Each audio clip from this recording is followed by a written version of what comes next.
Hello everybody, Jane here, and today I'm going to be doing a mixed media abstract piece, but for a change I thought I would use some gelatos.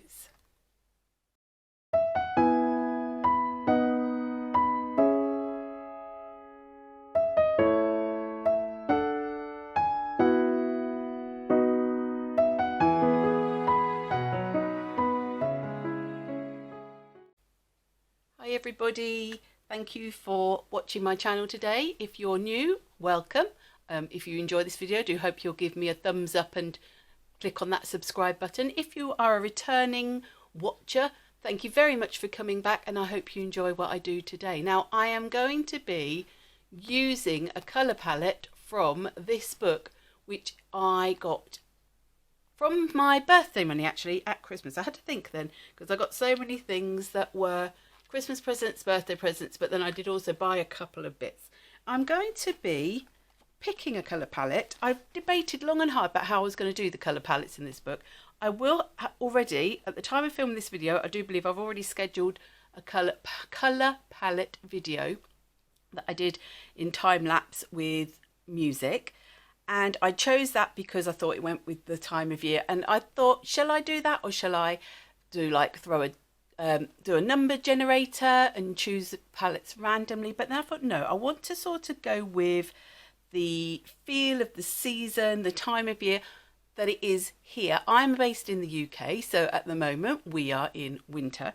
So I have decided that I would go with a very wintry theme. Now, it's not that one, not the water, but this one here, which is like a glaciers and an icy scene, and I'm just loving the range of blues and greens that are in here. I thought that would be a lovely one to do in my piece today. Now, I'm going to be using, as you may see, my gelatos, because this year for me is going to be the year of colour.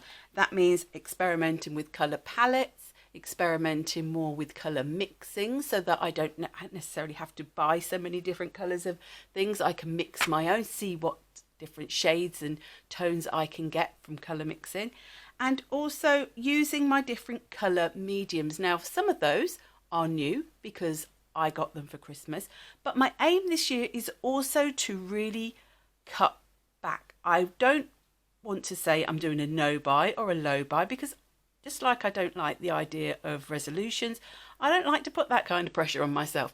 But I usually make a decision and I just stick to it, and I usually sort of just keep quiet and just do what I want to do. But if there is something comes up and I think I really love that, I'm not going to beat myself up about buying something every once in a while. But I don't generally do a lot of art hauls. So the one that was from Christmas was sort of like a bit of a one-off, not a one-off, but a very rare occasion that I do that. So I want to use the things I already have, and I have seen loads and loads of videos at the moment on YouTube, people using tempera sticks, which seem to be a paint stick, but they've also been using different gel sticks, and I was immediately sucked in and thought, oh, this is colourful and colourful, I think I need these. And then I thought, Jane, what are you doing?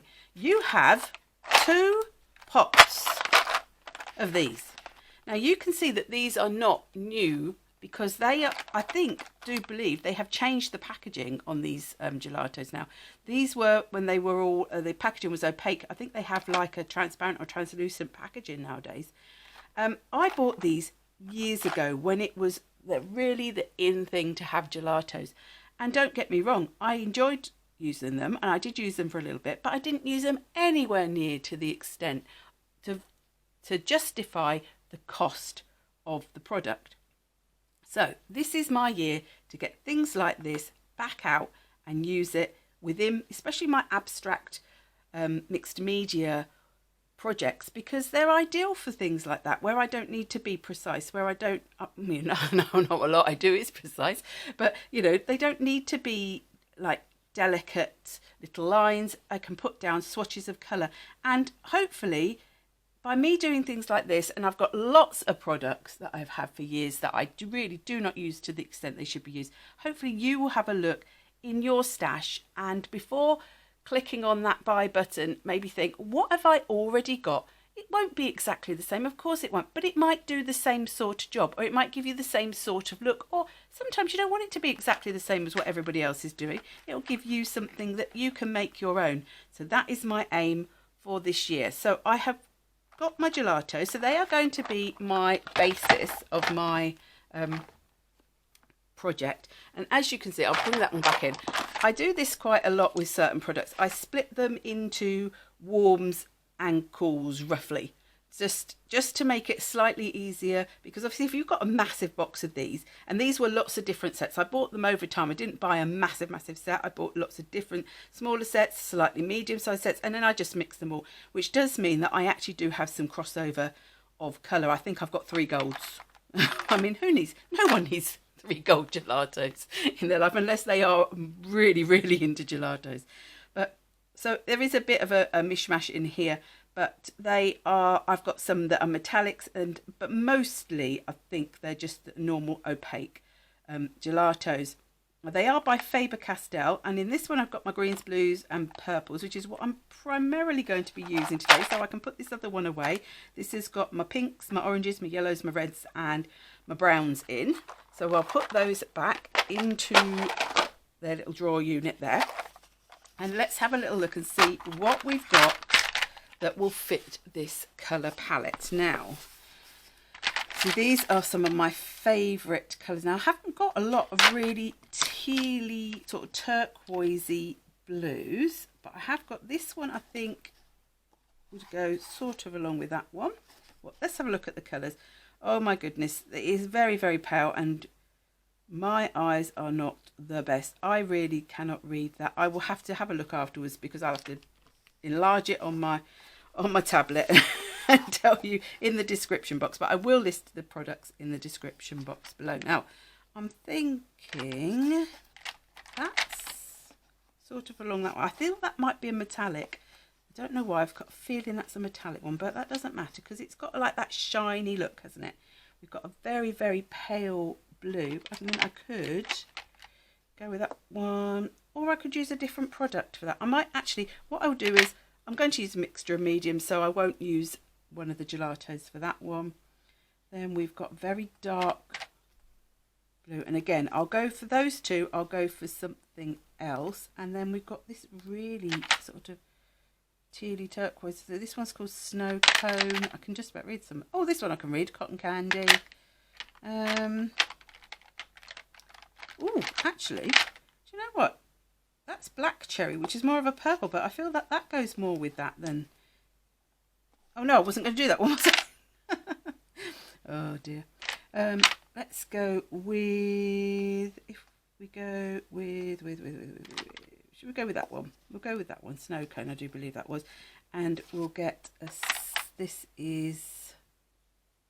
I think it's a grey. I can't read that one, but we'll go with that one. So we'll go with those for gelatos. I think I'd like to add in a bit of neo colour, or I have Scribble sticks, which are good for going over other products. Now these are water based, are water reactive, I should say. So they do, and they blend out a little bit, and they blend out with water. But when they dry permanent. So they're not like an oil pastel, in that, you know, you have to seal them. They are they do dry permanently when they are dry. So you can go over them to an extent, especially if you're using things like acrylic paint pens, things like that will go over the top of them. Obviously your watercolory products are going to be a little bit more tricky if they're not watered out. Once they're watered out, they become more like a watercolour, so you can, but if they're not watered out, then they are going to be more tricky to go over. Let me just put my bookmark away. So the Scribble sticks are pretty good for going over lots of things. So I'm wondering, oops, if I can get the drawer out. What's in the centre? Oh, I've got a mixture in here. I've got my Scribble sticks and my distress crayons. I can't get them out of the box, so I'm going to have to leave. Now, what's this colour? That looks like some kind of very dark blue. Let's get a little bit of paper. On the back of this one. Is that a blue? I think that would go with that, wouldn't it? I've got so many things. I'm going to have to move some stuff. Right, let's get some water. and my brush and just see whether this is, yes, that's a blue. That is actually ideal. So we'll go with that one. And it's just that very pale blue, which I might go a neo colour with that one. See, they've gone like this grey pink. I think that's more of a pink there. They've gone more grey there. Very warm grey. But, you know, it's only a guide. I'm only using this as a guide. So I'll put that up there to the side. And I will get out my paper. Now, I'm using, for these colour palettes, I've decided I'm going to use this big pad, which is mixed media paper. I bought this recently. I think it was at £7.99, so it's not super duper expensive. You get 30 sheets, 250 GSM. It is Winsor and Newton, and I just thought for just playing around with colour palettes and different mediums, it would be ideal. So this is the video that you should already be able to see on my channel, so I will link this one at the end of the video. Let's turn over the page. I like with this as well, it does give you the perforation, so if you don't want to keep if you decide you do something and you really love it and you want to take it out, then you can do it. So it's quite thick. It's not as textured as, say, a cold press watercolor. It's a bit smoother, but it's got, you know, it's got a little bit of, you can see a little bit of texture in there, so it's not totally smooth. Now I want to put some tape down. I want to divide this into sections. I do like how it looks when you do an abstract. You do all the messy bit, and at the end of it you can take the tape off and it sort of makes a lovely reveal with the whitish. Now I'm just putting that on my jeans and just taking a little bit of the tack off of there. Now I may have to just tip it up like that so I can see if that's sort of straight. I'm not too, because it's just in this book, it's just for playing out, I'm not too worried if it tears a little bit when it's in, you know, sketchbooks and art journals. It's not as important as if you were doing a sort of a piece of work that you're going to sell or give away as a gift or anything like that. So I do take a bit of the tack off though, because I find that this is super tacky. But if you're using any water, this is a really good tape for keeping the water off your pages. If I'm doing things like ink, I use this one. This is Scotch Blue. I just buy that in the DIY store. This one is Scotch paper as well. It's quite expensive, this one, for a little roll, but I'm trying to think whether it's, I don't think it's magic tape. I think it's called removable or repositionable tape, and that's really good with your you know, your blendable inks and things like that. Right, so let's keep on doing this. You'll have to let me know in the comments whether you like to see the whole process of making something, or whether you would prefer if I skipped things like putting down the tape, you know, putting down, you know, doing all the elements, whether you like it to be sort of sped up, or whether you find this sort of quite useful. Right, I'm going to put that one across the middle because I want to split it up into a few different sections. I try to get it straight, but you know, if it's not straight, it's not the end of the world either. And let's do 1, 2. So we've got six squares that we're going to fill. So we might go different. No, I think we're going to go the same actually in all of them. So let's go put that one there. And like you can see, I am not measuring this out. This is just by eye. I'm just getting a very rough sort of, well, they're not squares either because they're not equal size on each, but you know, 6 roughly equal shapes there, and then I can start putting down my gelatos. Now I'm going to start with the lightest, which is this. Oh, do you know, I really wish I could read. I think it may say, no, can't read it. I'm not even gonna try. So I'm going to put a little bit of colour down. Now you can see that you get a little bit of smudginess with these. You don't get loads, I would say. They're not the most smudgy sort of product. Now I have got still to make a video about is the oil pastels that I got for Christmas, and what I'm hoping is that they are going to be a bit more smudgeable, but because they are oil pastels, then they need sealing, and they are not going to have things be able to go over the top of them, which is what I want for this particular project because I want this to be my first layer. Now if I was using, you know, doing a last layer, then oil pastels are going to be fine, or if nothing else is, you know, going to be going on top of them, then that would be, you know, totally fine. Now I'm not really thinking about what I'm doing because I'm talking. I can't do two things very, you know, precisely at once, so I'm not really trying to put these in a certain place. I'm just getting a bit of colour. Now if you want to get a bit more smudgeability, if you put a bit more of the pigment down, you will get a bit more, you know, smudge. Here I haven't put much down, so where I have put it down, it sort of left those gaps. But if I put a bit more on top of it, and that's the thing, you can layer these up and you can blend them together if you know quite quickly, and then I'm not, so it's up to you how you get it to look, is what I think I'm trying to say. I'm not really sure what I'm trying to say. You know, we're not that far into the new year, still adjusting to a different year date. Right, so let's go with this one. So this is, I do believe it's snow cone. No, it's not. No, can't read it. I think it might be mint something. This one is metallic. I can see that straight away, actually. Now you can get a little bit of this crumbliness because I'm doing this as a, you know, really abstract sort of background. I'm not too worried about those crumbly bits because they will just add a little bit more colour somewhere else. I wouldn't want to waste it. I want to use it all.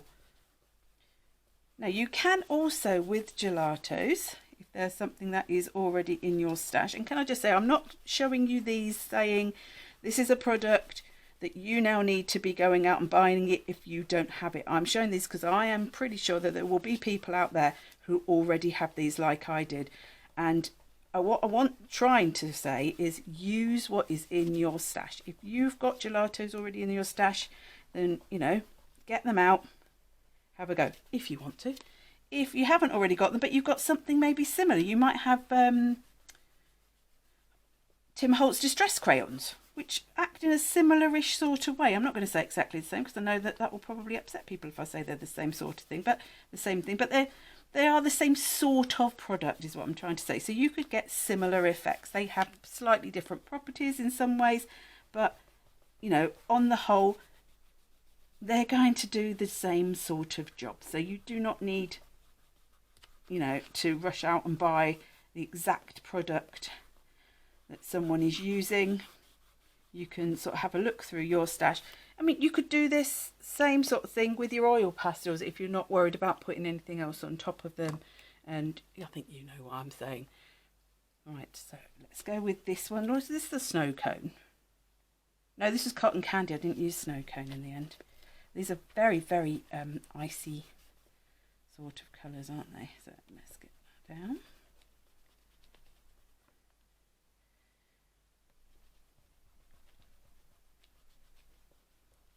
You can see where you do need to be quite quick. Why did I skip to that one? Why did I not? Oh, it doesn't matter, but you know.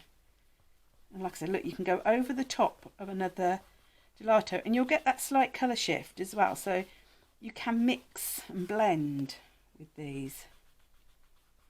Now, I'm not worried if at the end of putting these colours down, I have got some white space, because white space is just as nice quite often as the colours. And sometimes the white space is a nice, gives you a counterpoint, gives you something for your eye to rest upon when you're looking at a piece. I have to say, this is probably not the best thing to be doing. I do have like struggle with my hands a bit over the past sort of year or so. I think just years of crafting and using them for colouring and everything else. So this is probably not an ideal. The physiotherapist would not be impressed with this. I don't think they'd be like, that is not resting your hands. But sometimes, you know. Now you could, if you'd wanted to, you don't have to rub them in. You could get your paintbrush and you could add water to these and you could blend them out that way. And you would get a softer, more watercolory look. I want this look. This is why I'm using this product today. If I wanted a watercolory look, I would probably have got out my watercolours, to be totally honest. So it's just a case of, you know, what look are you going for? Choose the product and the way you use it. Now that's not very dark, is it? I'm not overly liking that. I want a darker blue because I don't feel there's much contrast. And this may not be, actually go with that one, the same as is in the colour palette, but I'm going to go with this one. This one is Blueberry. Some of them I can read really clearly, some of them I just can't. That's better. I just didn't feel that that was enough of a contrast. I didn't want it, you know, as dark as the dark colour I've got out in the Scribble stick, but I did want it to be, you know, a bit darker than that.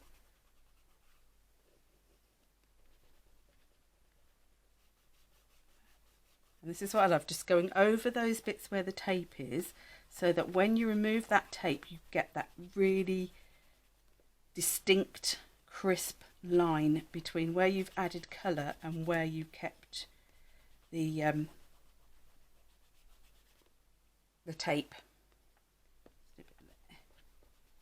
Now I'm going very much with lines here. I'm just going with putting down lines of colour, but you could have put down, I could have put down circles, I could have put squiggles, but I'm wanting to just, for some reason, have very sort of horizontal and vertical lines, which I have to admit, it is something I do tend to do. I am very much a fan of vertical and horizontal lines.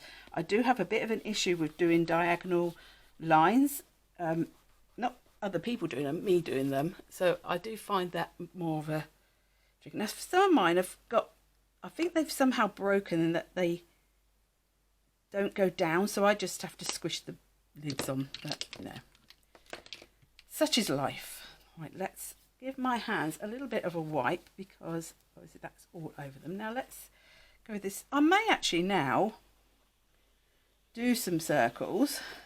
I'm going to do one circle, I think, on each in a different place, and I'm going to have it coming off.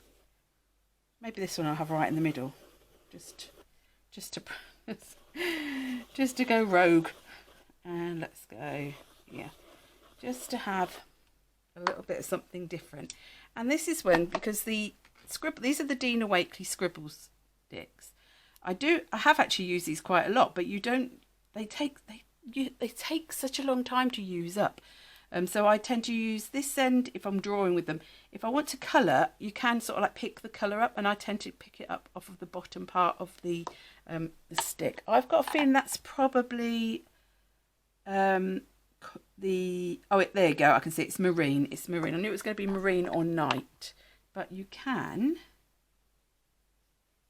move the colour on these as well. Now I'm going to just go over the middle, and it will move, that colour underneath. And this is something, you know, when you're doing mixed media, you need to sort of be aware of what you're using, where you're using it, what you're doing with it. I don't mind the colour moving underneath because it's abstract, and I'm quite happy for that to be moved and to blend a little bit.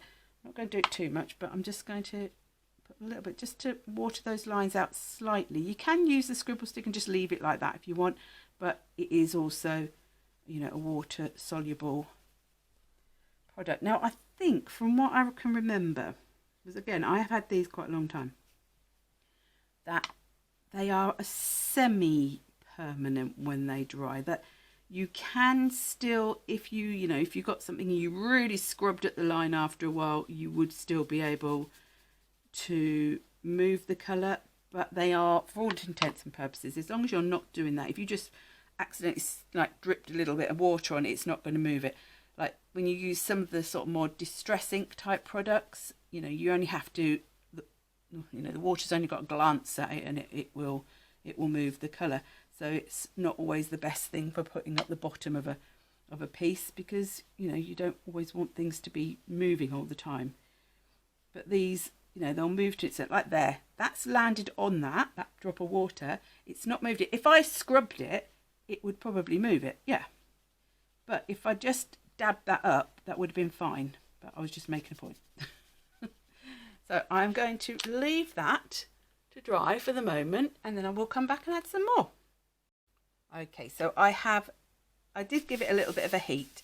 Now, if you were to now get a paintbrush, I will do a little bit, where I haven't watered stuff like that, this out here, because it's a thicker layer of pigment, if I really do sort of work it, I can get that colour still to move. So when, like they're saying, it dries permanent, I would imagine that that's when it's all been watered out. I don't know for a fact, but if you've got pigment that is still sitting in a clump, then obviously if I get a brush and I really work into that, I'm still probably going to be able to move that pigment. Maybe eventually, perhaps, it would totally dry, but at the moment I am moving colour here, so I can still move colour. But where you have watered it out, once that's dried, then I'm going to presume that is the bit that is permanently in place. Now, please do always, with anything I say, because I'm not an expert in these products, do go to the websites of the companies involved who make these products and look up information from them, because that's the best place to find out. Now, I do want to add more circles. Now, circles are my thing. I love circles. And I have this stencil here from Marquet. She does have a channel on YouTube, and I will link it below, Lemon Creation. And this is one of her stencils called Running in Circles. So I thought that would be really nice in parts on here. And I have found, amongst my stash, this American Decor Chalky Finish paint, which is called Serene. It's not an exact match at all. Oh, that light's a bit. Oh, I can't believe the sun is just suddenly decided to stream in the window. It's been cloudy all morning. I will use this one. I may have to go and close that curtain because it suddenly, I thought I can have that open because it's not even sunny. It's cloudy. It'll be fine. And now it's gone sunny, and the light will maybe start to come in and out a little bit. We'll leave it for the moment and see how we get on. But this is called Serene. It's American. Oh, it's coming out without even me squeezing it. Let's get that out there.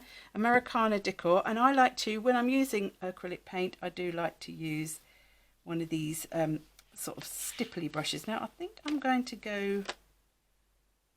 Now, usually, if my tips for not getting your paint seeping under stencils are, your main tip is do not have too much paint on your brush. Take it off of your main bit, swish it around, work it in a bit more. Then, if you are going onto a stencil and you're not sure, pounce up and down, up and down, up and down.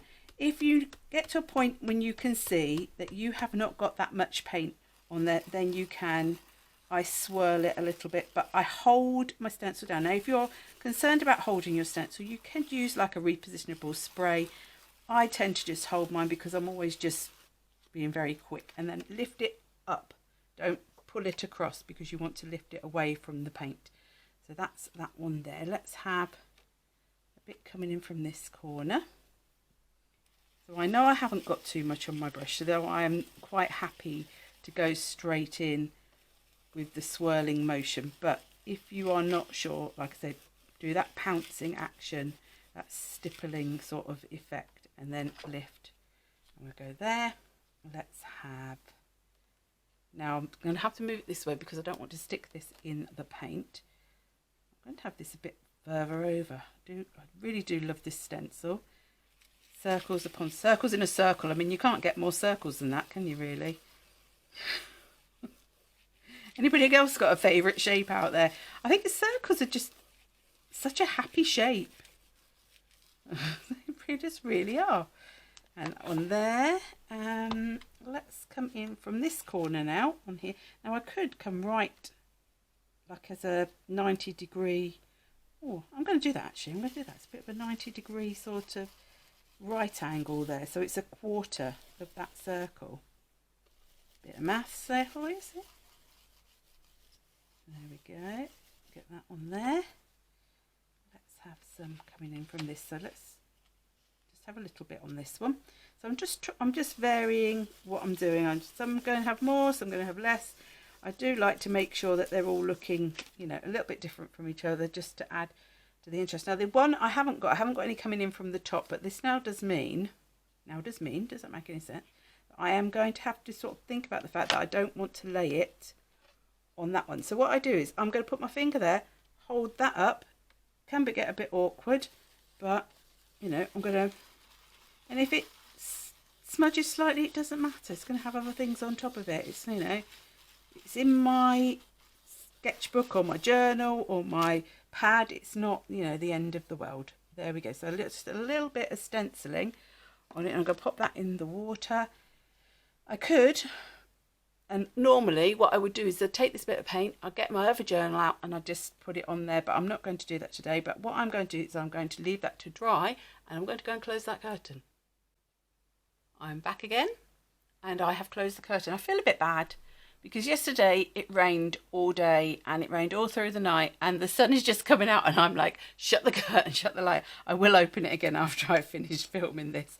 But I thought I would add some acrylic marker in as well. Now I often use a lot of my Posca pens, my 1Ms, in black, gold and white. They are my 3 favourite. I use 1Ms and I also use 3Ms, but I did a little while ago, and I did make a video when I bought these, and I did buy these Artxx, I always want to call them acrylic markers, and the reason I got them was because of the brush marker and that they don't need pumping. So they're not, I'm not a massive user of general acrylic markers. Like I say, I really use my Poscas a lot, that are the basic colours, but I do have them in all different colours. I just don't tend to use them that much. In fact, I might get out a blue in my Posca. This is a 5M, so this is quite a chunky one. So if I want to do any dotting, I'll do that. But what I thought I might do is do some lines. Now this colour, they don't have colour names. It's got a colour number. It's number 66. But I thought it looked a bit more like a turquoisey, tealy type of colour, and just for a change, I don't often do this, I thought I might do a few sort of lines coming in. I'm trying to not, hopefully, smudge my lines when the paint's going across. See, I should have started at the other end there, but I'm going to carry on there now, and maybe do very carefully a couple more here. I'm just doing like 5 lines. So I'm trying to think of, I need to be going away from myself. If I go onto the tape, then I will know that they are definitely totally on my piece of, you know, on my square. So I've got top, left, bottom. Let's have some coming in from the right. And, you know, don't be afraid to just make with your rulers. Use your stencils to create shapes as well. You know, not just for painting through. Use them to draw your circles and all those sorts of things. And I'm trying to sort of go a little bit over what I've already done. I'm keeping this quite, this is very sort of almost regimented in a way, because I'm sort of doing the same number, and I'm doing the same sort of thing on each. But sometimes, you know, that's quite nice to do. That gives a sort of a repetitive pattern. So I quite like that. So we've gone back into that sort of horizontal and vertical idea. Now with my Posca, I'm going to give it a good shake, because these do tend to sit for a while, and the paint sits in your barrel. It doesn't sit in your, it doesn't sort of live in your nib. So you need to shake them every time. If they've been sitting, shake them up and then give them a little bit of a sort of a prime. Oh, I'm just going to do some dots going round the circle, so echoing sort of the stencil, but I'm not going to do all of it. I just want to do a little bit, I'll do some on the outside. It's not going to be the same on every one. Here I've got a line going around there, so use, you know, the lines that are already in your piece. I'm not sort of thinking too hard, I'm just doing. And that's what I like about this sort of project. It's very much sort of quite mindful in that you just get those products out that you don't maybe always use, and just have a really nice sort of play almost. We learn through play. Used to be a primary school teacher, so I certainly know that. Now I am going to give that a quick waft with my heat tool, just because I don't want to smudge where I have put the acrylic marker. So I apologise if you've got earphones in. Just give that a very quick waft over, and then we will remove the tape.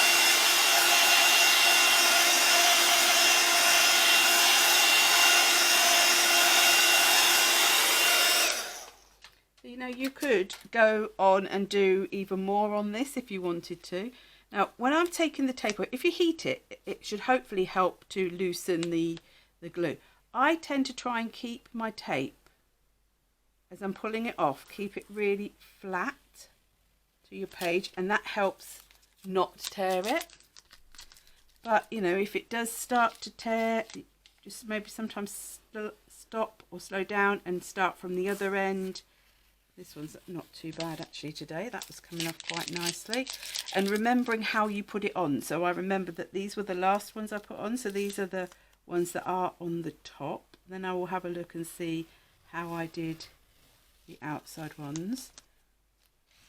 Now, because I haven't used watery, a lot of water on this project, that's sort of helping as well, I think, with the removal. Now, that one's on the top, so we'll go with this one.